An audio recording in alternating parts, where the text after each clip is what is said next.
Hello and welcome to day 13 of Project 27. It is a Wednesday, and on a Wednesday I play a Vamps game, which is a role-playing game where we all pretend to be vampires. I play over Skype because, you know, Skype is the in thing.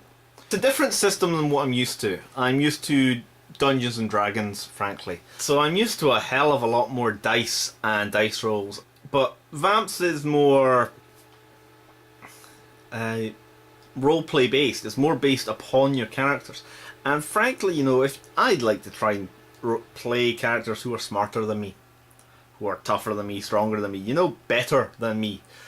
So it becomes actually quite odd when you actually then have to try and, you know, play them, especially since, you know, I'm actually fairly socially inept.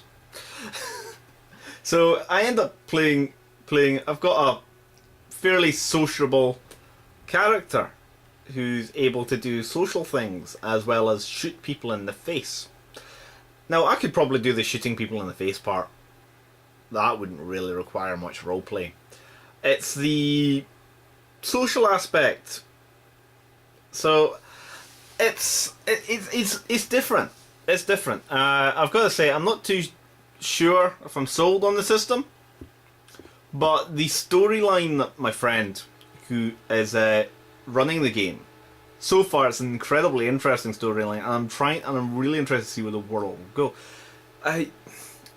My friend who's running this game is actually the friend who's got me into roleplay games and Dungeons and Dragons and interactive storytelling, and so I've got a lot to thank him for, in a way.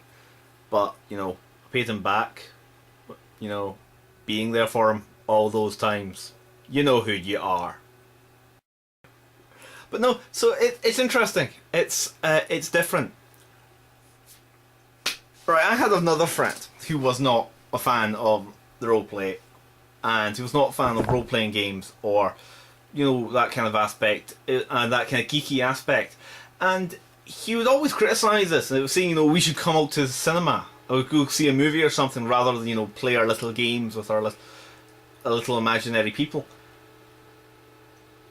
As if sitting in a darkened room, silent, was more sociable than actually sitting around a table with pens, papers, dice, laughing and smiling, making jokes, and hanging out with people. Role-playing is a social activity. It is a social game, and you cannot say that it is antisocial to be in a Dungeons and Dragons game, or a Vamps game, or any kind of like LARP.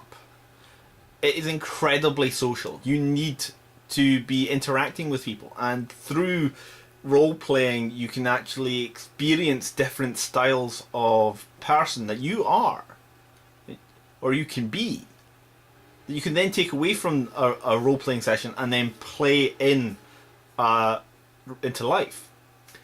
Stand up sometimes and not be you. Pretend to be someone else. Pretending to be someone else gets you through a hell of a lot of stuff. We need to learn how to pretend and use make-believe to an advantage.